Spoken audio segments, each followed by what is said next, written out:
up, Misfit Moto? We are doing a 1-year review on the 950 HOEX.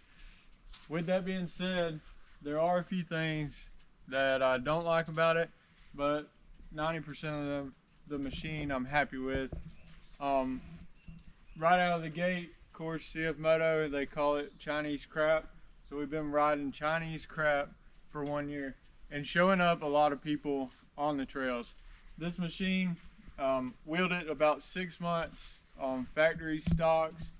It comes with 29-inch tires, no forward arch A-arms, factory skid plate, factory rear radius rods. Didn't have a single issue with the factory setup, but as you do more and you want to go bigger. So to start with, we went with Moorhead arch forward A-arms, got them powder coated, 35 Zillas. Drop a comment if there's a better tire than the Rock Zilla. I love the Zillas. They do pretty well all around. Hard clay, rock, wet rock. Of course, they're not a real mud tire, but definitely if there's something better, let me know. The 950 HOEX though has handled these 35s with no issues. We haven't had a single issue other than with the primary on the clutch, but that was due to the person that was wheeling it that night. Go, you got to go. Very high. Go. Whoa, whoa, whoa, whoa, whoa! You smoked the belt. We do have the Team MSC tune. That's one upgrade that I highly recommend, is to get your machine tuned. It runs cooler, does away with those limiters, and that way you're able to run in low gear. That's one thing in these machines, especially if you go bigger tires. When you're wheeling hard, slow pace, stay in low gear. That'll eliminate all your clutch issues staying in low gear. We're also running a stage 3 trail clutch from Team MSC with a monster mutter helix to be able to push these 35s with no issues. Factory belt. We added the Milwaukee pack out.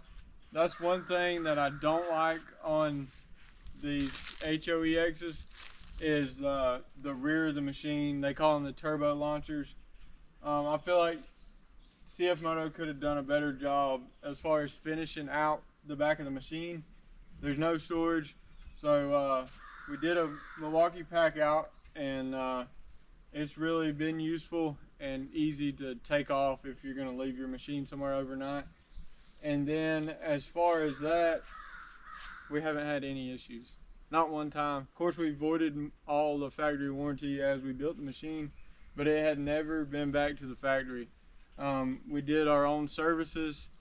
We've done the break-in service, and then I've done the full differentials, transmission, all that.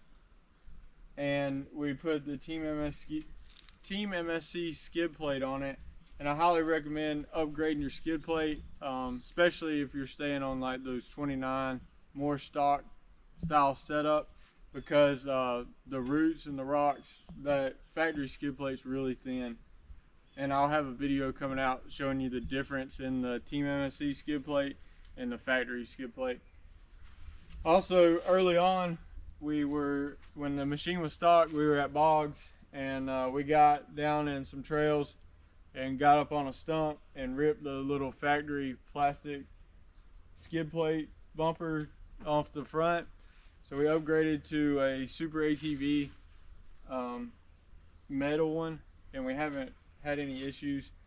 I feel like they could have done a little bit better job as far as designing the way it bolts in, but it's held up and performed.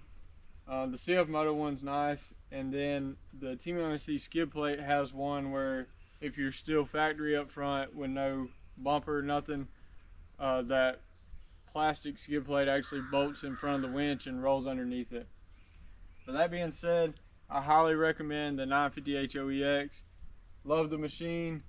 The only thing else that I would change is I would get a custom cage built for it, and that may be coming down the line. But can't go wrong. Add you some full doors to keep the mud out, because if I wouldn't have these full doors, all this would be right there in the seat. You don't have as much of that with the factory tires, but when you start changing tire size. So, and as far as going up on tire sizes, clutch kit and tune will help give you the top end that you are losing as you put bigger tires on it.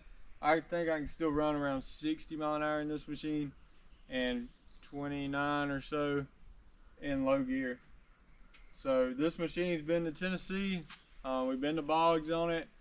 We've been to all our smaller local parks, and I wouldn't be scared to take it to Windrock or anywhere and not worry about being able to climb anything.